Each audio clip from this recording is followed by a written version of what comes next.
Oi, gente, fala galera bonita, tudo jóia?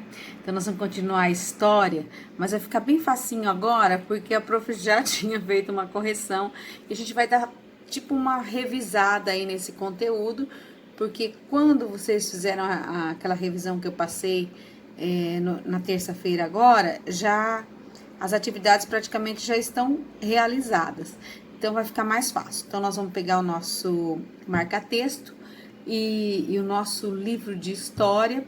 E nós vamos lá na página, a partir da página 80, que está lá, a conquista dos direitos no Brasil, certo? Então vamos lá, como que se deu tudo isso. Claro que vocês estão sabendo que é por conta de muita luta, né?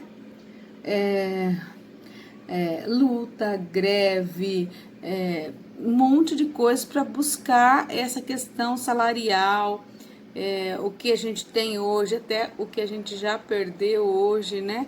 Porque esse ano nós perdemos muita coisa, né? Então, pega lá o livro de ciências e vamos acompanhar. De ciências não, perdão, de história. Na página 80. Então, vamos lá. A conquista dos direitos no Brasil. Nas primeiras décadas da colonização portuguesa na América, no século XVI, até a libertação dos escravos em 1888, apenas uma parte da população brasileira era livre. Então, pouca gente era, né? Eu já comentei muito isso aqui com vocês, né? Até o final do século XIX, a escravidão era permitida por lei, embora muitas pessoas não a consideravam justa. O auge da escravidão ocorreu a partir da metade do século XVIII até a metade do século XIX. Foi nesse período que o maior número de africanos foi trazido à força para o Brasil. Aqui eram obrigados a trabalhar nas atividades mais duras e sofriam inúmeros castigos e violência. Então nós temos várias imagens de pessoas sofridas, eles apanhavam, trabalhavam, olha, eram espancados, as crianças não tinham direitos nenhum, só deveres. Depois de muito tempo de luta, olha aqui essa imagem, gente, presta atenção. Olha como que eles faziam, olha. Amarravam, olha, a pessoa dessa forma aqui. Eles não era só assim como vocês estão pensando, tinha coisa pior ainda. Que agora ainda vocês ainda vão, né? Mas tinha gente que apanhava até morrer. Tinha uns que eles amarravam no tronco, espancavam, sangrava, aquela pessoa ficava 7 dias ali sofrendo, agonizando, né? Então era muito sofrimento, eles sofriam demais da conta. Então, gente, como eles sofriam muitos castigos, o que acontecia? Muitos escravizados se revoltavam e fugiam para os quilombos. E o que eram quilombos?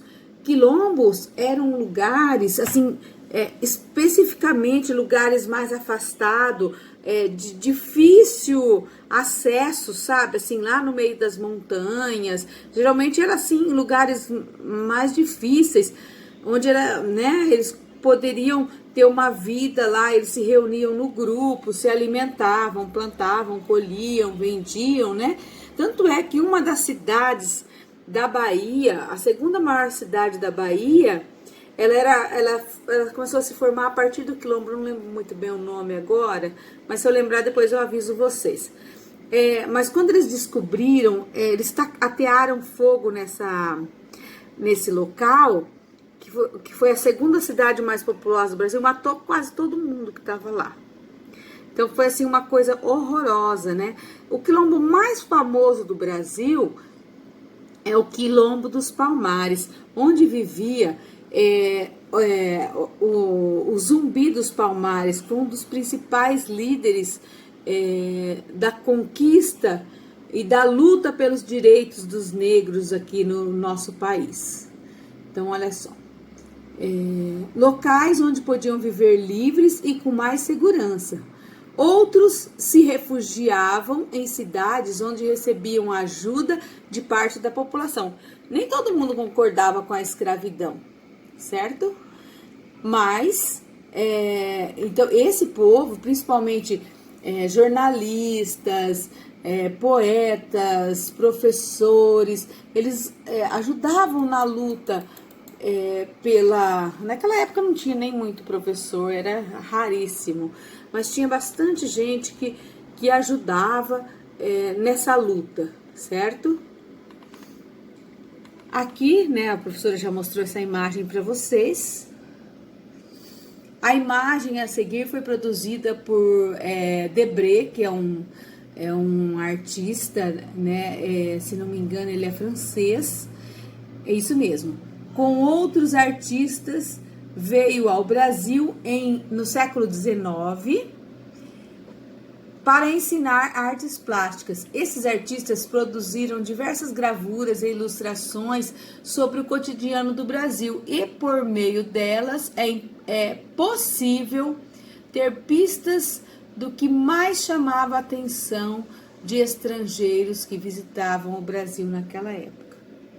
Então, olha, a maldade extrema, né? Ok?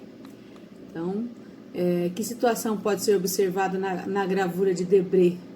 Um negro escravizado recebendo castigos.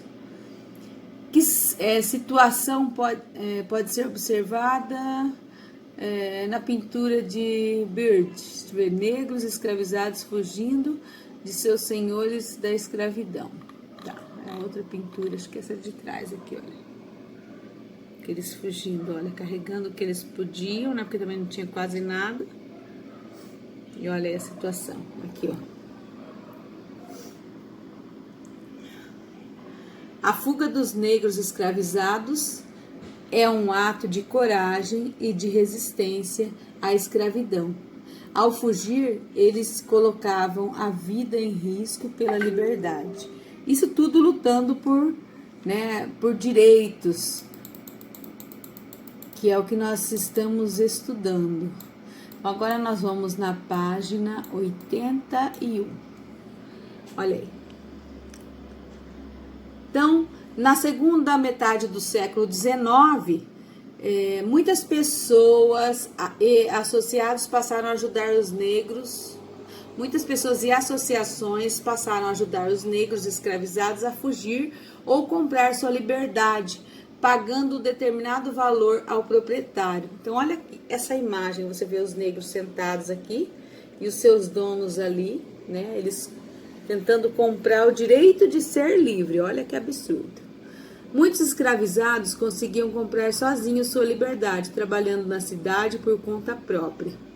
Além dos próprios africanos e dos afrodescendentes, advogados, políticos, escritores, artistas, jornalistas também lutavam pelo fim da escravidão e pela libertação de todas as pessoas escravizadas que viviam no país. Então, grifem esse pedaço aqui, ó. Além dos próprios africanos e dos afrodescendentes, advogados, políticos, escritores, artistas e jornalistas também lutavam pelo fim da escravidão e pela libertação de todas as pessoas escravizadas que viviam no país. Ok? A primeira pergunta aqui, ó. Discuta com um colega sobre o significado da cena representada acima e escreva no caderno sua opinião. Claro que aqui é uma opinião particular, vocês não precisam fazer isso daqui. Agora a segunda, olha lá.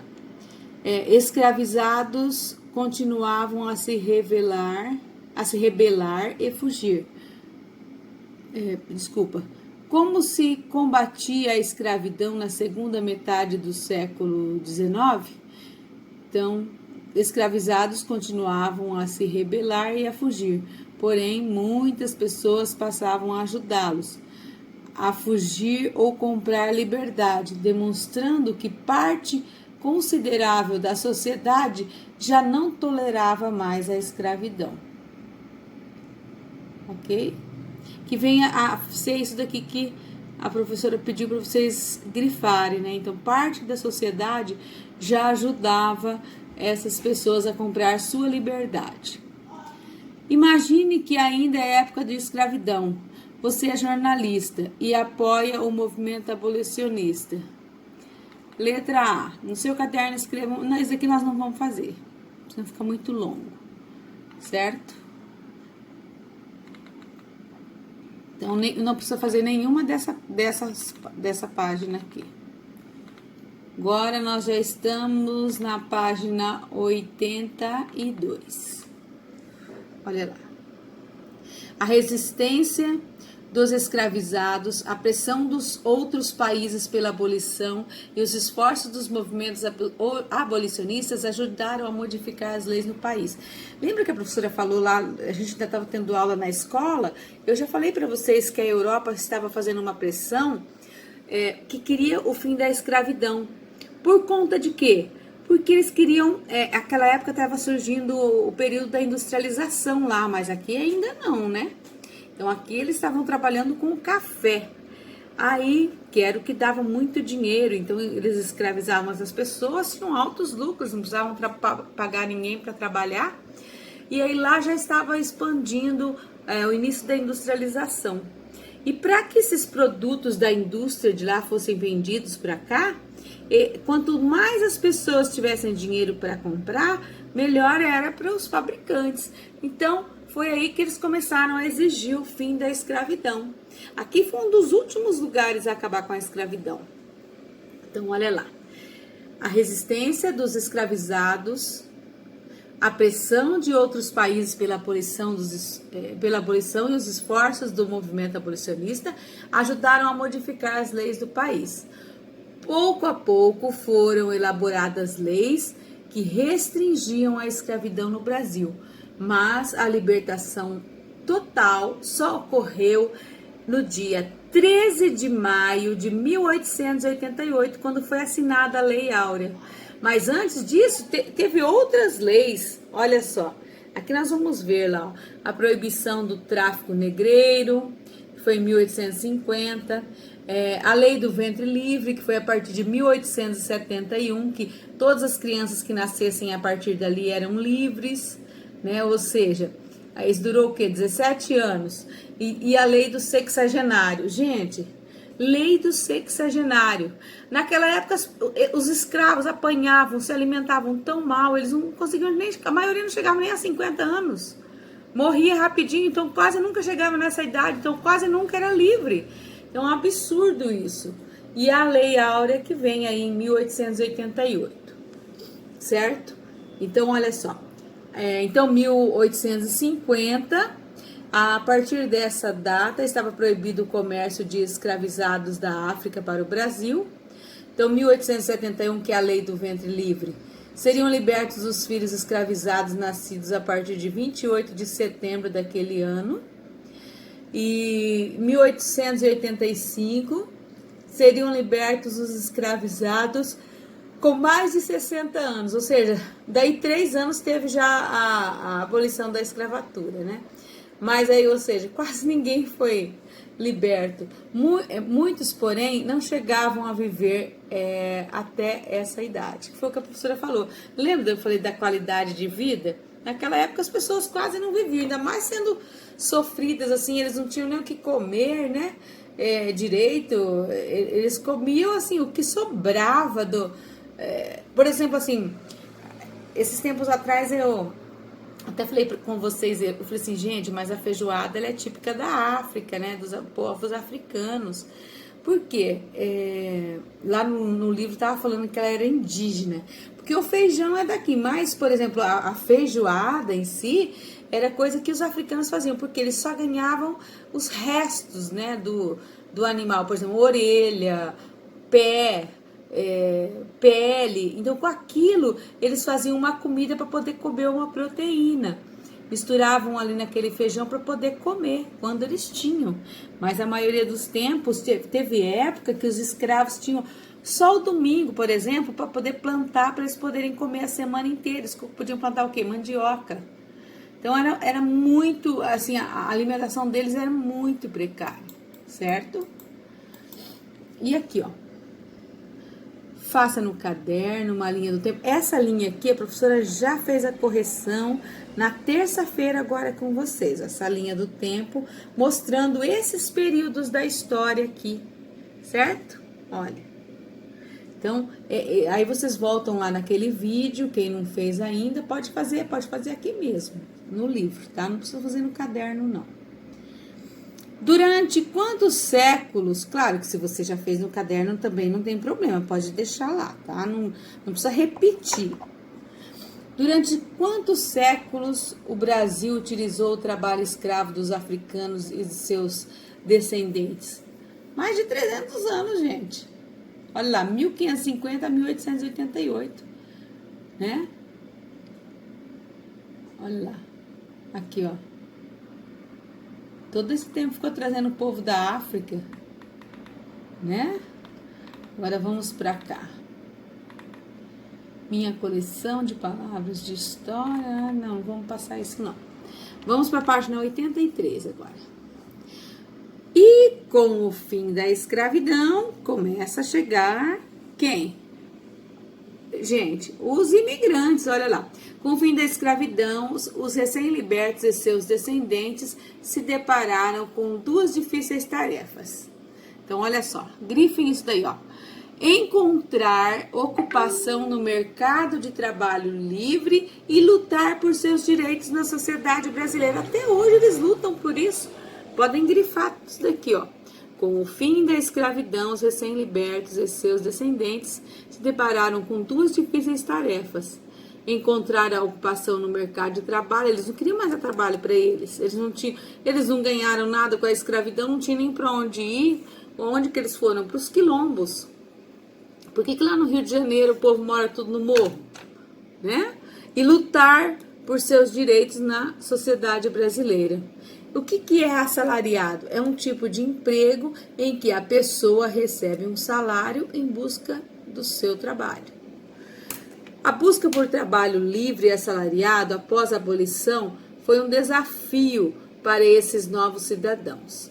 Muitas vezes, eles não encontravam emprego remunerado e só conseguiam os que pagavam salários baixos. E não eram só eles. O preconceito racial continuou a existir depois da Lei Áurea e pouco se fez para reparar os efeitos de séculos de opressão. Pode grifar tudo isso aqui, ó. O preconceito racial continuou a existir depois da Lei Áurea e pouco se fez para reparar os efeitos do de séculos de opressão, mais de 3 séculos, né? Além disso, pode agravar ainda mais a situação da exclusão social. Muitos fazendeiros e brasileiros preferiram estimular a imigração dos europeus para trabalhar nas fazendas de café e a contratar pessoas negras. Então, eles achavam que o negro só servia para eles se fossem escravos. Não davam mais serviço. Então, os coitados não tinham mais de onde tirar renda, onde poder comprar para comer e assim por diante. Por isso, mesmo com o fim da escravidão, muitos deles continuaram vivendo na pobreza. Então, o que eles faziam? Eles trocavam o trabalho em troca da comida. Muitos se ofereceram para ficar, porque eles não tinham o que comer. Mas não, eu continuo trabalhando para o senhor aqui na fazenda só em troca da comida. Então, no início do século XX, parte dos afrodescendentes conseguiu trabalhar em algumas indústrias, ferrovias e obras públicas.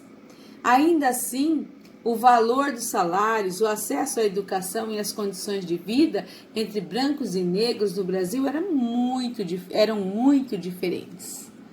Olha aqui, situação. Os negros, o povo mais branco aqui na frente. Certo? Essas daqui nós não vamos... Deixa eu ver aqui, ó. Com base no que você aprendeu neste capítulo, imagine uma situação de exclusão social pela qual os negros passam no começo do século XX e escreva um pequeno texto no seu caderno. Não precisa fazer. Sob a orientação do seu professor, com um colega, pesquise em jornais, revistas ou na internet o preconceito racial e a exclusão social no Brasil atualmente. Depois discutam sobre isso em sala de aula. Nós vimos aquele menino lá que foi assassinado esses dias lá no Rio de Janeiro, simplesmente, ao ver um outro mocinho, acho que ele é no estado de São Paulo ali também, o policial chegou e simplesmente matou, porque, né, ele era negro, e aí eles já chegam achando que é bandido e pronto. Então, pega o marca-texto de novo. Vai lá, grifa tudo isso daqui, ó. O preconceito racial no Brasil ocorria e ainda ocorre de várias maneiras. Um exemplo é a crença de que apenas a cor de pele clara e o cabelo liso sejam traços físicos bonitos e que devam ser valorizados. Outra forma de preconceito é considerar a religião e a cultura afro-brasileira inferiores às outras culturas e religiões. Ora, nós discutimos isso um monte. Até hoje tem igrejas que pregam o tempo todo que a tua igreja é o melhor e que as outras não prestam. Infelizmente ainda é assim, tá? Então, agora para um pouquinho com marca-texto. Ideias e práticas preconceituosas como essa são combatidas pelo movimento negro, formando por grupos que lutam para defender a história e a cultura afro-brasileira e pela aprovação de leis que ajudem a população negra a ter melhores condições de vida.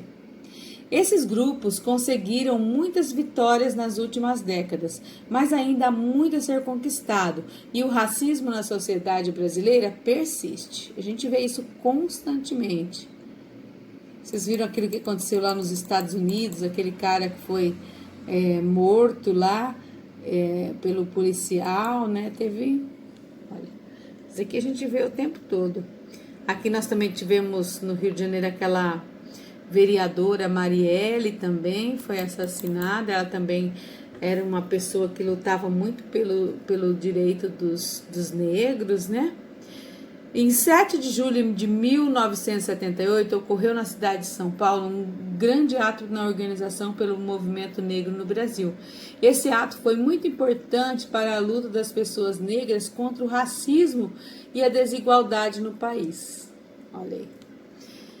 Tanto é, gente, se vocês observarem vários estados brasileiros, o dia 20 de novembro, que nós chamamos que é o Dia da Consciência Negra, ele ocorre por quê? Porque Zumbi dos Palmares teve a sua cabeça decepada e exposta em praça pública. Então ele era uma pessoa que lutava, abria as fazendas para tentar salvar os negros. Então, enquanto os fazendeiros não conseguiram matar ele, não sossegaram. Aí, quando o mataram, deceparam ele e colocaram sua cabeça, deixaram exposta no meio da praça durante o dia todo. Então, olha só que maldade extrema.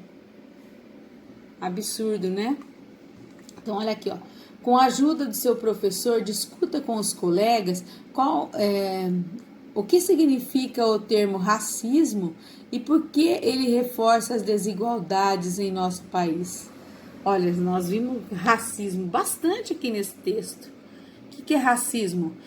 É um julgamento que eu faço inferiorizando uma outra etnia, outra cor de pele, né? Achando superior, achando que a minha é superior. Isso é o racismo, né? Desvalorizar o que é do outro.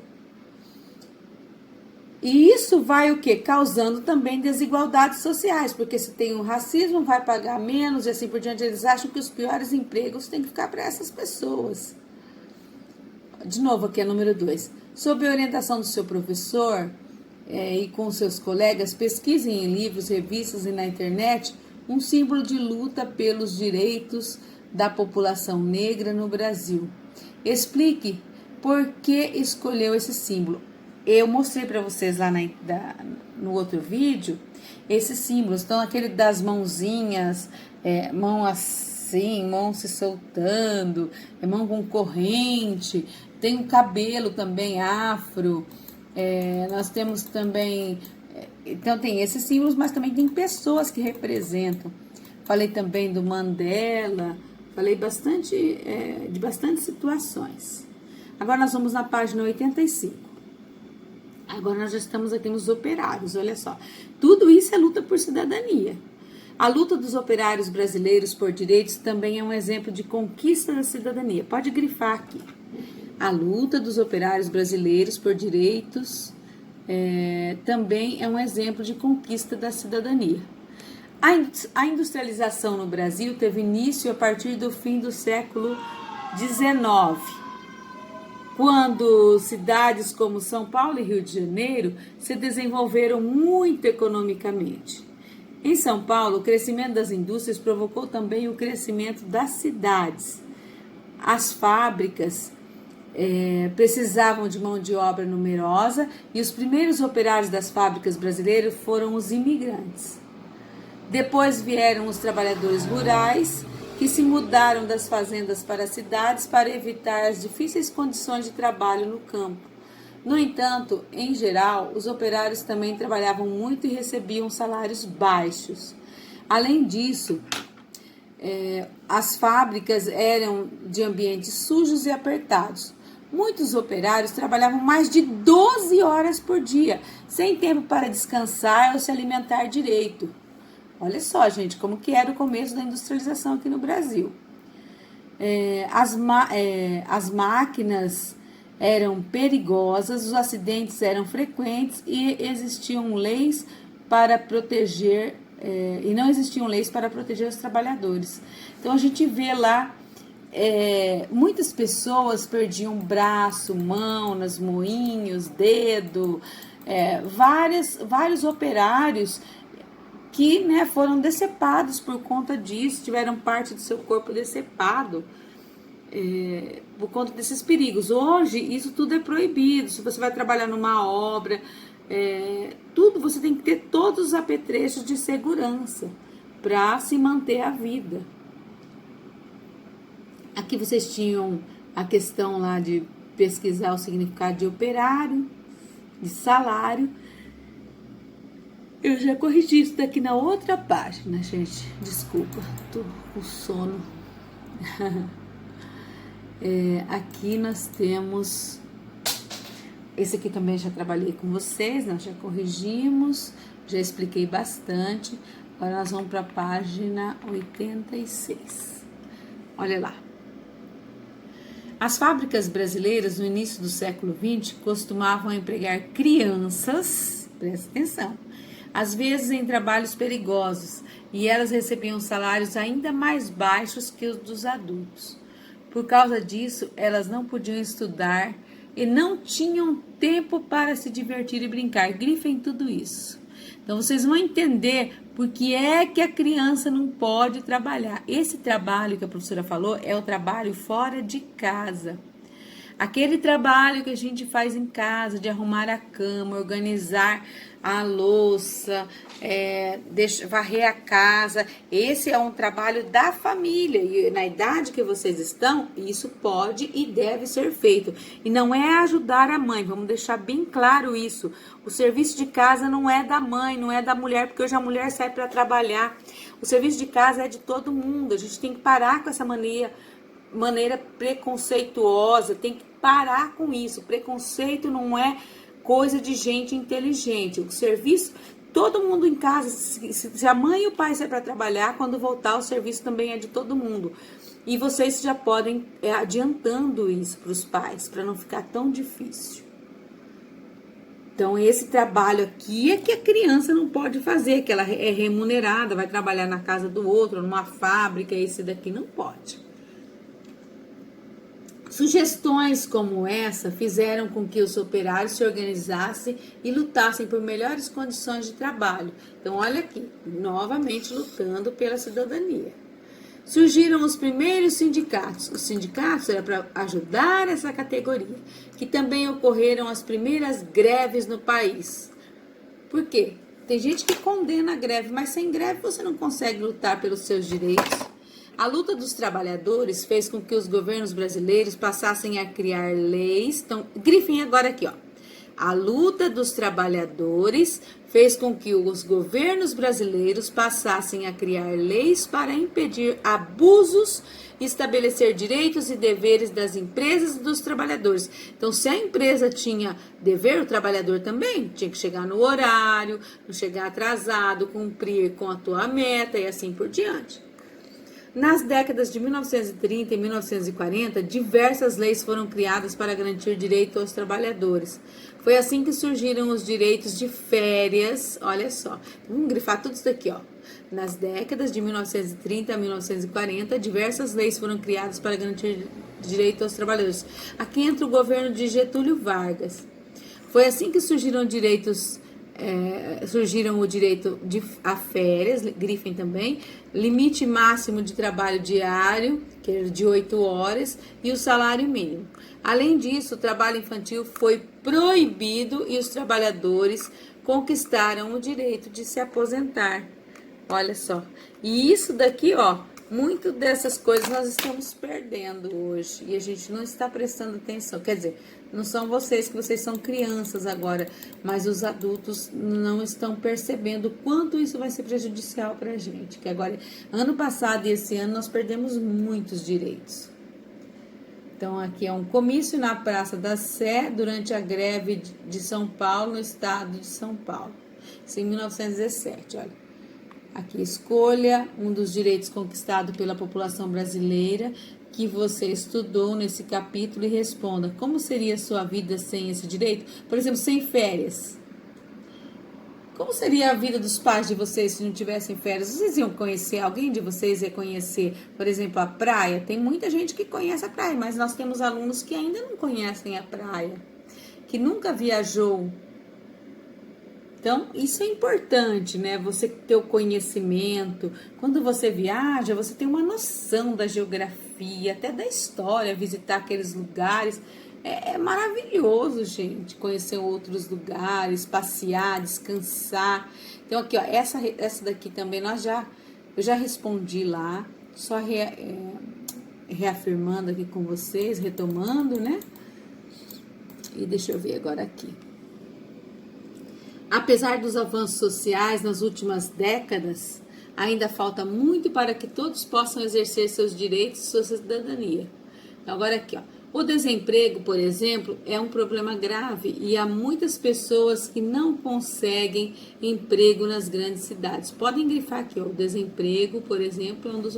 E agora, gente, com essa pandemia vai ter muita gente desempregada.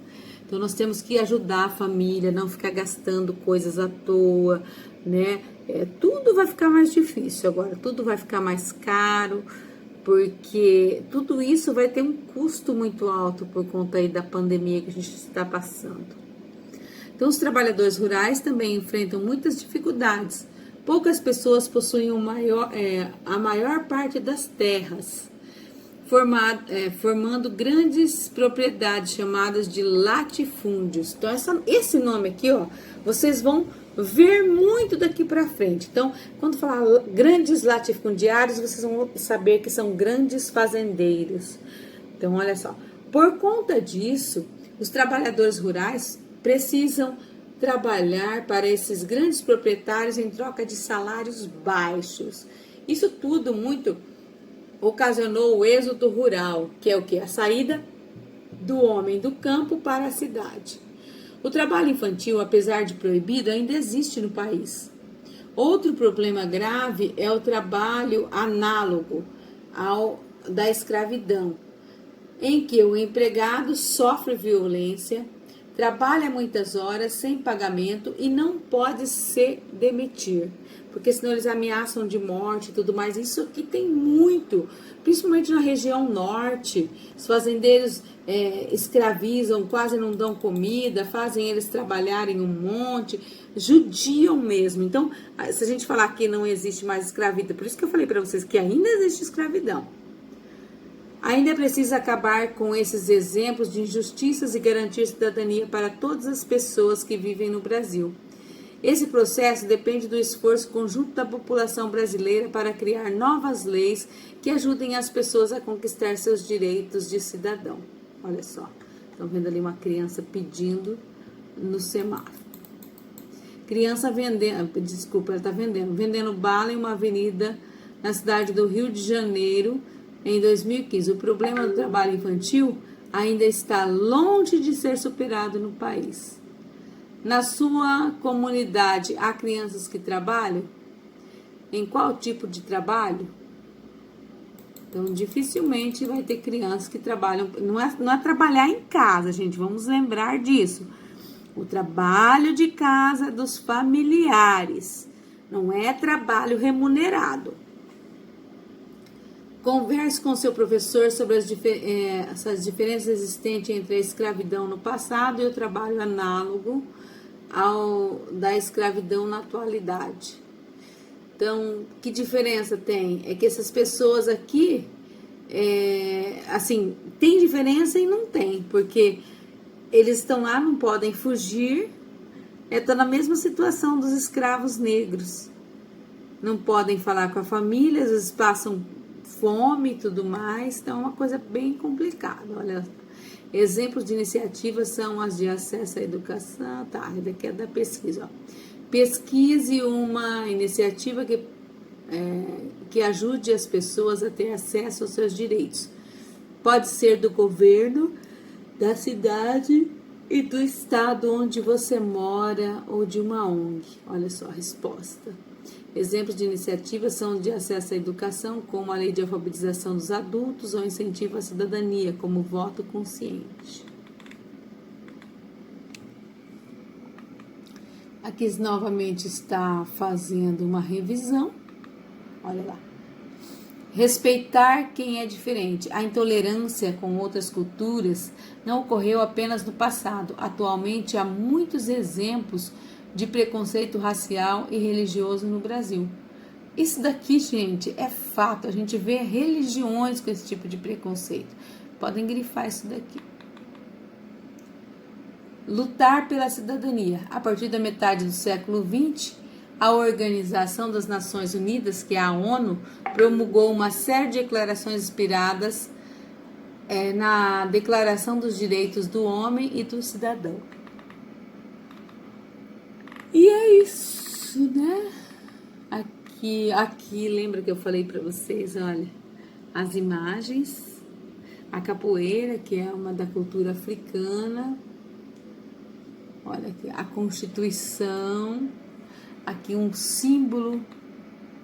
E aqui, esse aqui eu pedi para vocês fazerem esse desenho aqui na página 89. Agora é sua vez. Para cada capítulo faço desenho. Então, vocês vão representar aqui, respeitar quem é diferente, fazer um desenho. Pode ser por conta da pele. Naquela época também existia a falta de respeito com a questão da sexualidade. As mulheres não tinham direito a nada, não. Não só eram os negros que sofriam, mulheres, né, pobres. Ó, lutar pela cidadania. Aqui, ó. Vocês vão fazer um outro desenho. E depois vão fotografar e me mandar. Ok?